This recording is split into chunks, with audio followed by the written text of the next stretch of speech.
in this part of the series, we will start adding our enemy to our game.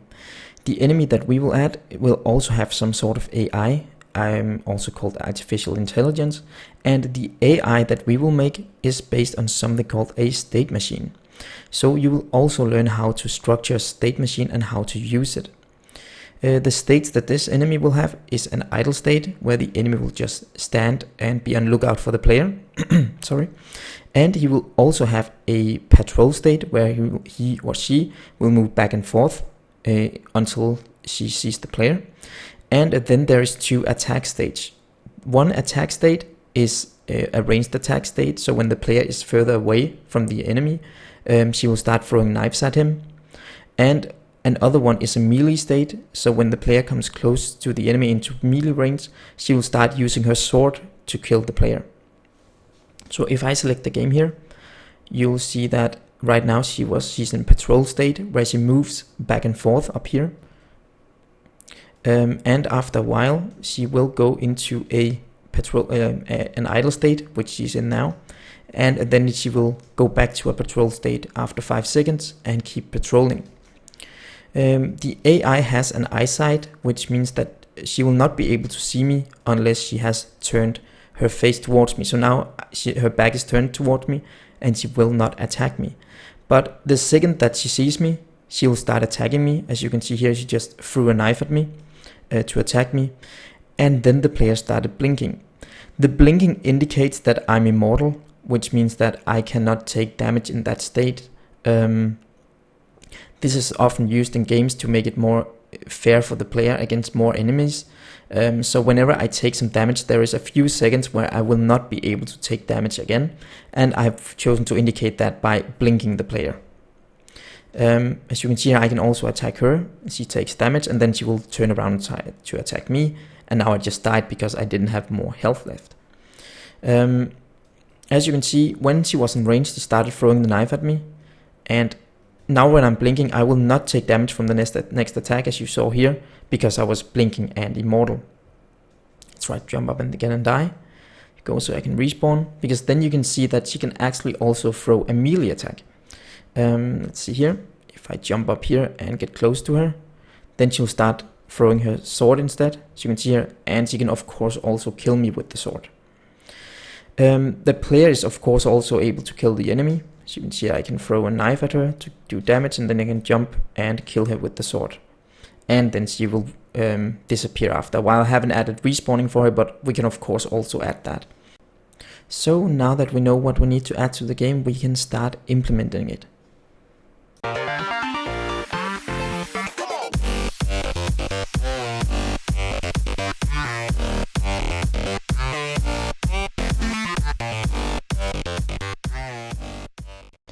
So before we can add the enemy to the game, we'll have to do a little bit of restructuring, because as of right now, we have a player in our game. This little drawing here is supposed to be our player. And the player has some different functionality in him. He can move, and for example, he can attack, and so on. So these are some different things that he can do. But we are also going to have an enemy. So what we are going to do is to create a new script. This also, and this is my enemy.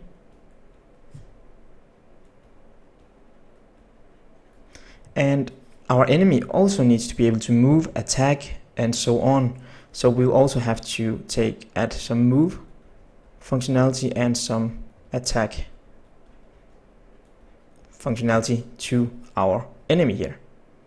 But it's kind of stupid to make the same functionality over and over again, because if we already make a move method or an attack function or something, why don't we just reuse it from the player in the enemy? And besides all the functions, they will also need some different attributes. For example, they will all need health. This is supposed to be an H, and the player would also need health. So we have some different things that we will need to reuse over and over again in our characters.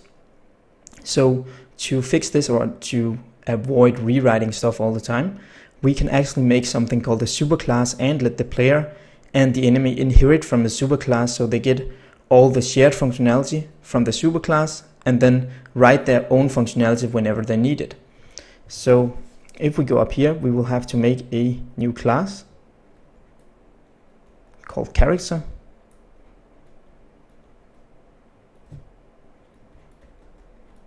So this is my character class, and the character class will need all these functionalities down here. So we would actually be able to take, not the player, we would be able to take these things, attack, move, and so on, and we will be able to move them up here to our character, and then we will be able to actually delete all these things that we don't need down here. So basically we can take and delete move, attack, and health from the enemy and the player, and then we will be able to inherit from our enemy by indicating this with an arrow like this, and the enemy also needs the functionality.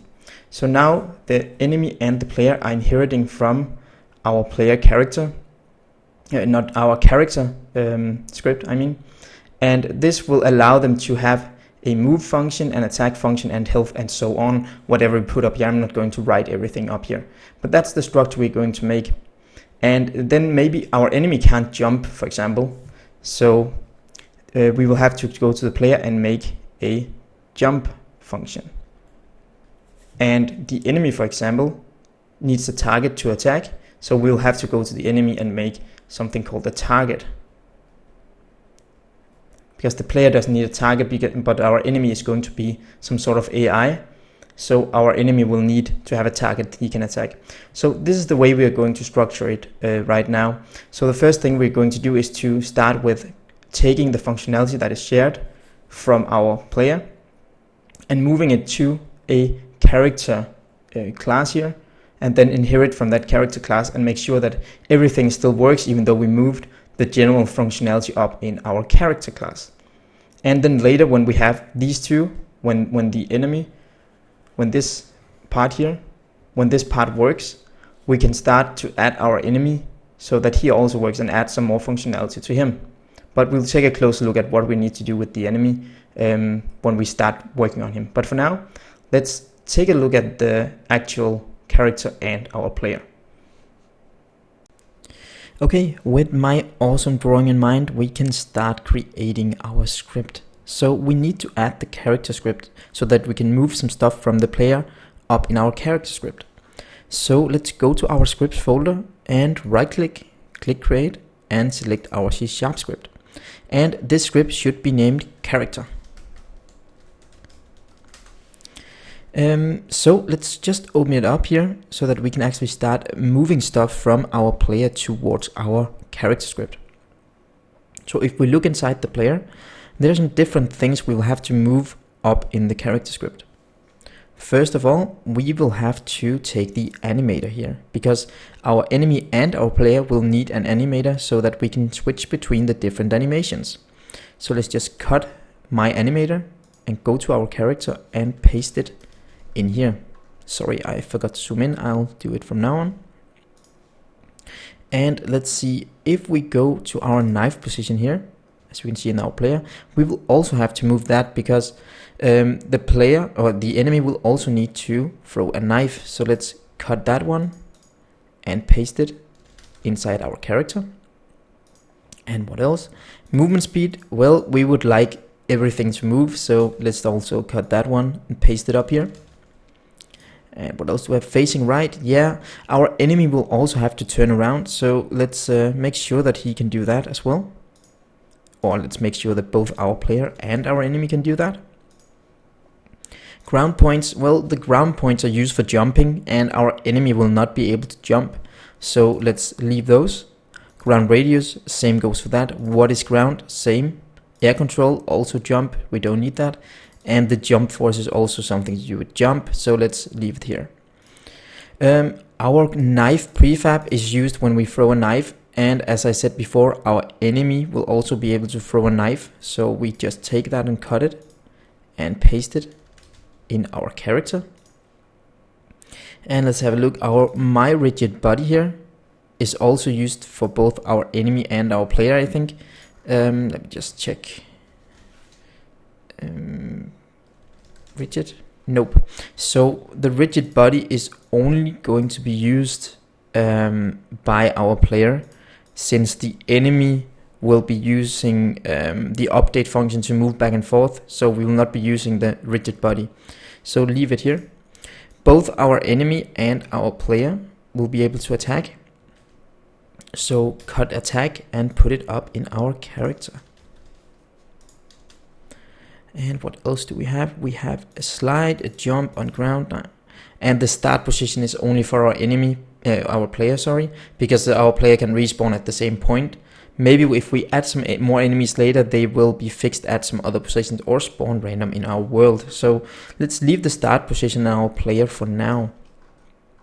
And I'll just clean up this white space here. And that's it. Okay. So right now it says facing right equals true here. And we will have to take it, cut it, and move it to our start function here. And then we have an animator. So we can also take and cut it and move it into our start function here as well. Yeah. So let's leave it at that. What else? If you scroll down, we have an update function. That's totally fine. Fixed update is only for the player. Handle movement, that's also only for the player. And handle input is the player's. And then we have a flip function. So the flip function should work for both the enemy and the player, because they both need to be able to turn around.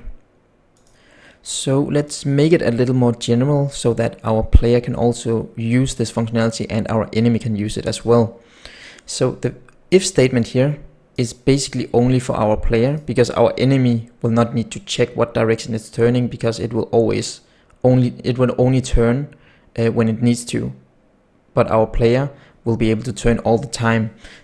So let's go to our character and make a new function here called public void change direction. So the change direction function here will actually make the character change its direction. And we already have the functionality for it, which is right here. But I would like to rewrite it into something shorter, because I saw some comments on YouTube that people thought I could write it in a shorter form, and of course I can do that.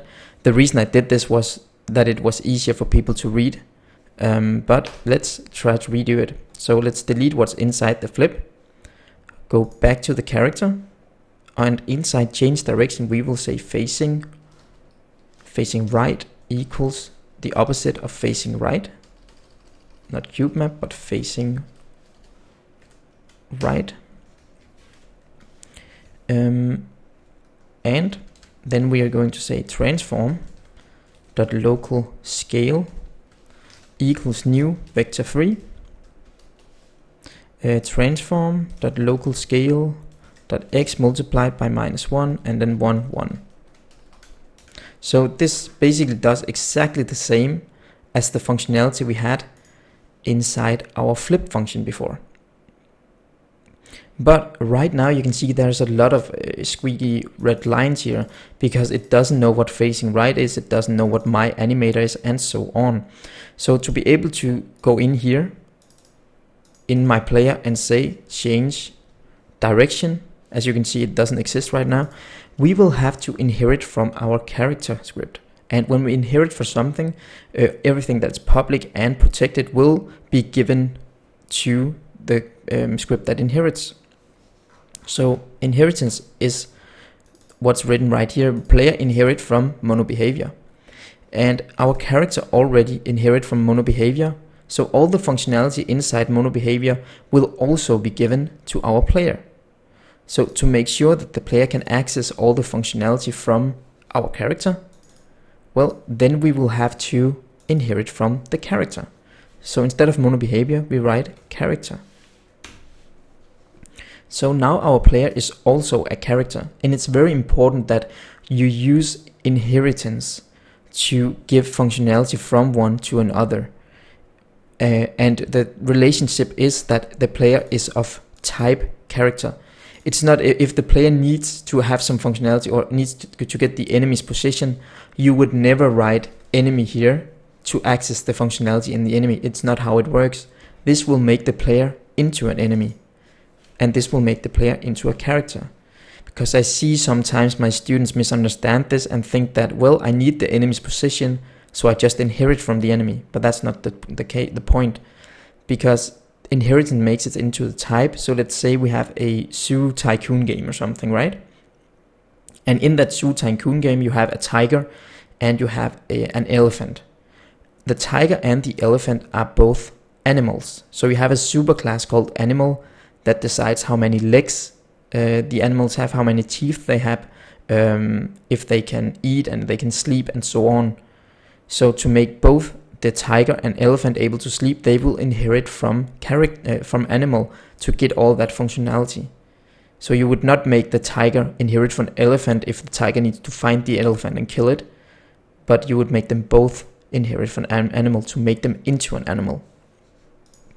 So about the animal analogy again, in the game, in the Zoo Tycoon game, you would never be able to create an animal just like that.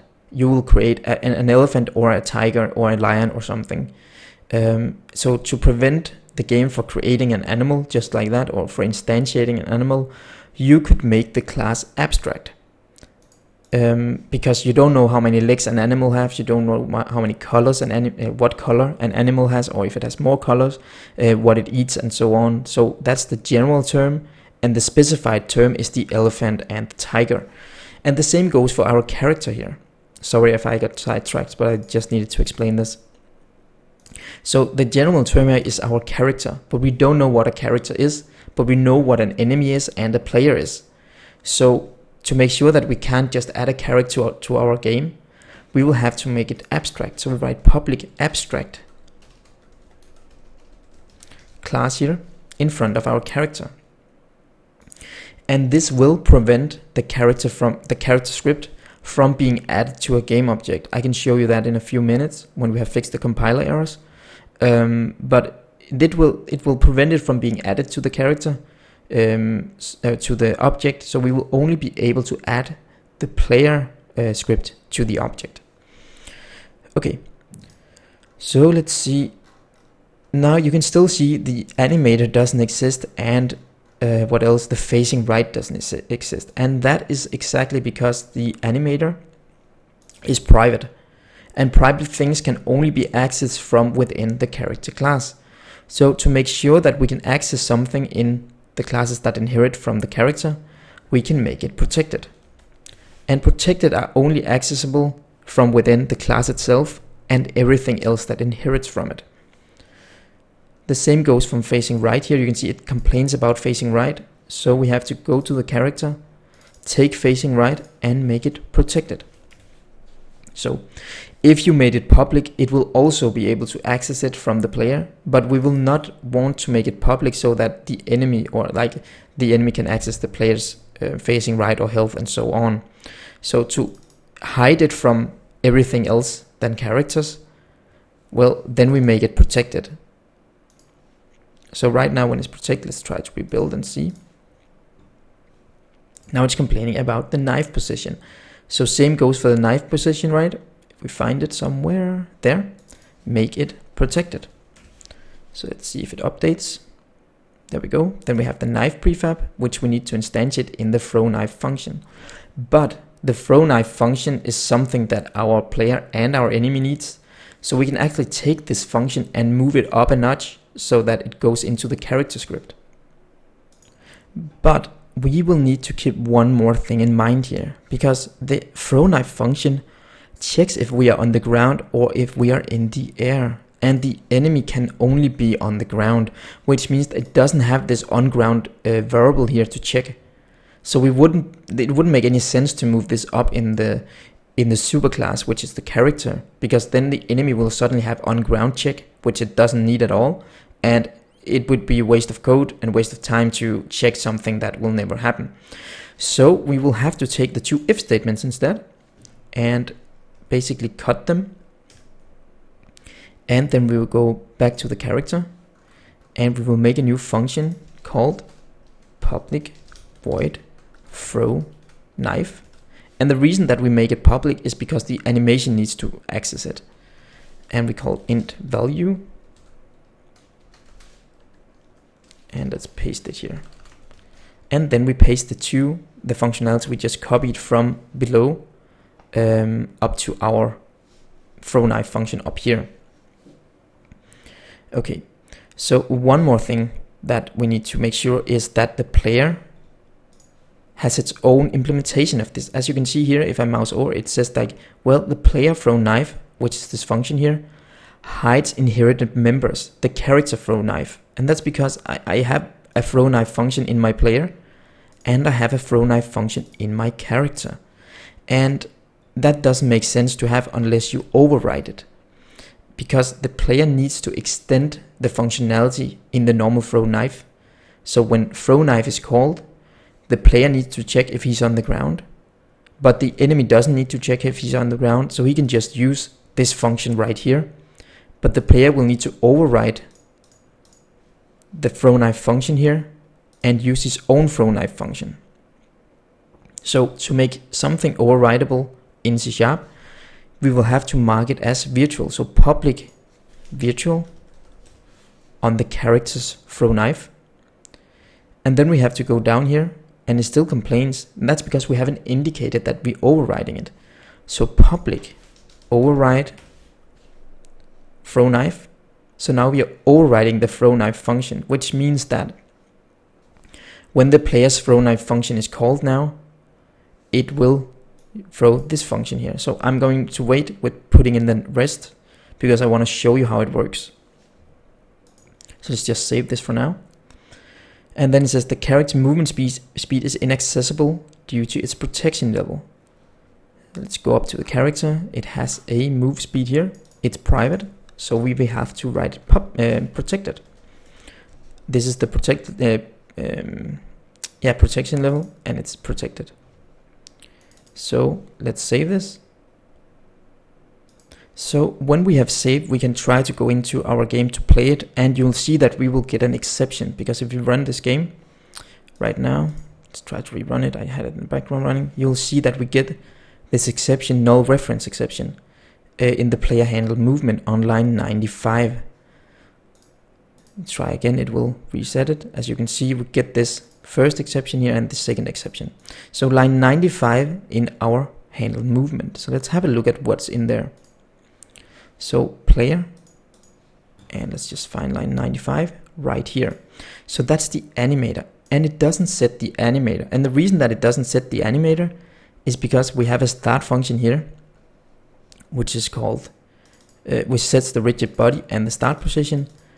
But the animator is set in the start position of my character. And the character start position is never called because the player has a start function here. So if I would write, let's see here, if I would write debug.log player start right here, and I would take this, copy it, and paste it in the character start, and call it char start, then you'll see when I run the game, it will actually only debug.log the player start. As you can see, it writes player start once to the console, but it never writes the start function on my character.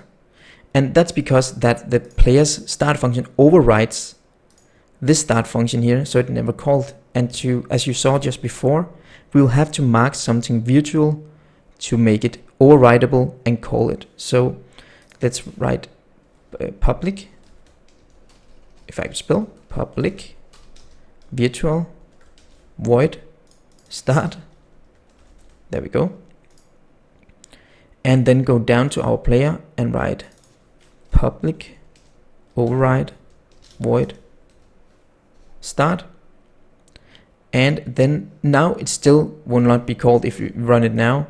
It overrides it still. You'll see here. It only writes the start function. So we need to tell the start function to call the start function in the character as well. And I know this inheritance and overriding is maybe a little hard at first, but I think you will understand it when we get further. It can be very complicated to understand this, so I have students that have worked with this for a while and they still have a hard time understanding how inheritance works. To make sure that we call the start function in our character, we need to go to the player start and write base.start. So when we write base.start, it makes sure that the character, which is our base right here, calls the start function. So if I save now and run my game, then you will see that it actually removes the errors. The character can now move back and forth. We don't have the flip yet, we will have to add that. But the player start function here is called, and the character start function is now called as well. So now we have both start functions executing. So to make sure that the character can flip and throw knives, we will have to call the correct functions. So if we jump back into the script, we will see that we have a function called flip. And the flip function is what we call when we press left and right. We already have a function to change the direction. So if we go to the character script and find the change direction function, you'll see that we added the functionality for changing it. So in the player, we can simply call change direction inside our player's flip function. So to be able to call change direction, you will have to make sure that your direction here is public. So the direction function, change direction function inside the character needs to be public. When you've done that and saved, called inside the flip, you should be able to go back to the player and move back to the game and move from left to the right. So now you can see I can move here, but I'm unable to throw knives. I can just play the animation here. The reason that we can't throw our knives yet, it's because that we haven't added any functionality for it. Because our throw knife function here doesn't call the base class of it. So to be able to, base function, to be able to call the base function, we will have to go to the character and make sure that throw knife here is public virtual. If it's public virtual, then we can go to the player and say public override, and we have the ability to write base.throwKnife, and it asks for a value, and the value is right here in the parameter from the animation, so we just write value. So now we are calling the base throw knife function, and this allows us to throw our knives now. So let's try to jump back to the game, play the game, and we can throw a knife to the right, a knife to the left. We can jump and throw a knife, and jump to the right and throw a knife. And there you have it. Now our character is now able to do all the things he was able to do before, just with the help of a superclass. Besides that, if we click on the player, you'll notice that the player has a player script on him, and the player script is a child of or inherits from the character script. So even though the movement speed here, as you can see, movement speed and the knife prefab is inside our character script up here, well, then we are still able, as you can see, knife movement speed and knife prefab in the character script, then we are still able to see it on the player here because it inherits from it.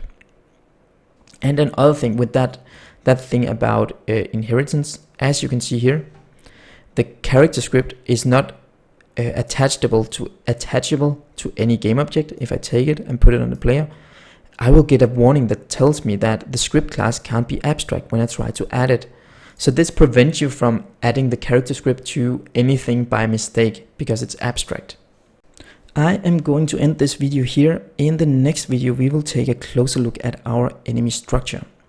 Also, before you go, please do not forget to let me know what you want to see as the next part of this series or any of my other series. If you haven't done it already, then don't forget to like my Facebook page, follow me on Twitter, and subscribe to this channel. It really helps me out a lot if you do one of those things. Also, remember that InScope Studios is a community founded page, so if you want to support me, then you can do it in two different ways. You can either go to the Patreon page and subscribe to me there. If you do that, then you'll get some different perks. You can get private tutoring, or you can actually get all my projects if that's what you want. Also, if you don't want to support me with that much, then you can also go to the link on the screen right here to acquire this project or any of my other projects. Again, thank you very much for watching, and see you in the next video.